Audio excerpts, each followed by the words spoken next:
Hello friend, I want to tell you about the Mazda MX-3 car.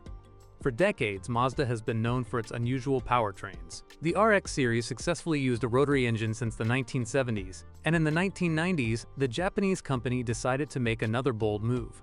This time, a V6 engine with a displacement of just 1.8 liters was installed in the sporty MX-3 model at a reasonable price. How did this solution work in practice? Buying a sporty car always carries a significant risk. Which engine should you choose to minimize this risk?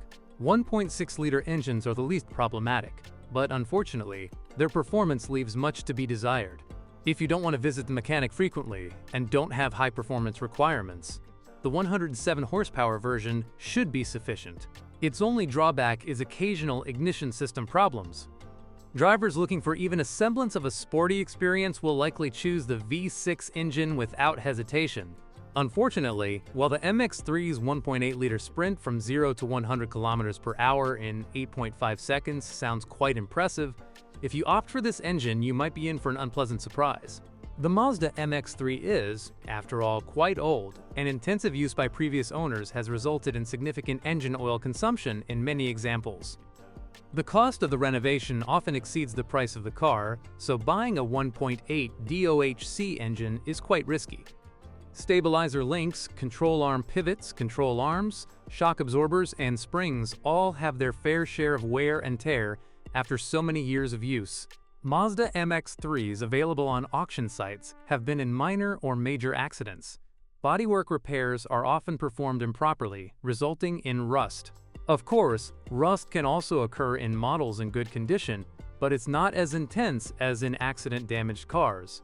When inspecting a car, look for rust around the window seals, roof, wheel arches, sills, and underbody components. I don't recommend buying a Mazda MX-3 with significant corrosion, as restoring it to decent condition will undoubtedly cost a considerable amount of money. Red also often appears on exhaust system components. This should also be taken into account. Oil leaks from the engine and drivetrain components are also a rare issue. Some of the seals are already very old, and the previous owner clearly didn't bother to replace them. The air conditioning condenser is also frequently damaged, and it's not easy to find one.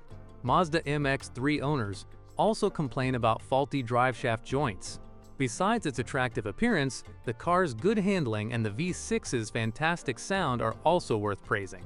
It's a shame, however, that with aggressive driving, the 1.8-liter engine can consume up to 17 L/100 kilometers. When choosing a Mazda MX-3, you also have to accept the rather low-quality interior trim and a limited selection of aftermarket parts. Due to the poor durability of most of these, it's better to opt for original equipment, which are very expensive. Thanks for listening. Don't forget to subscribe and rate my video. If you know of any issues with this car that I haven't mentioned, be sure to share them in the comments.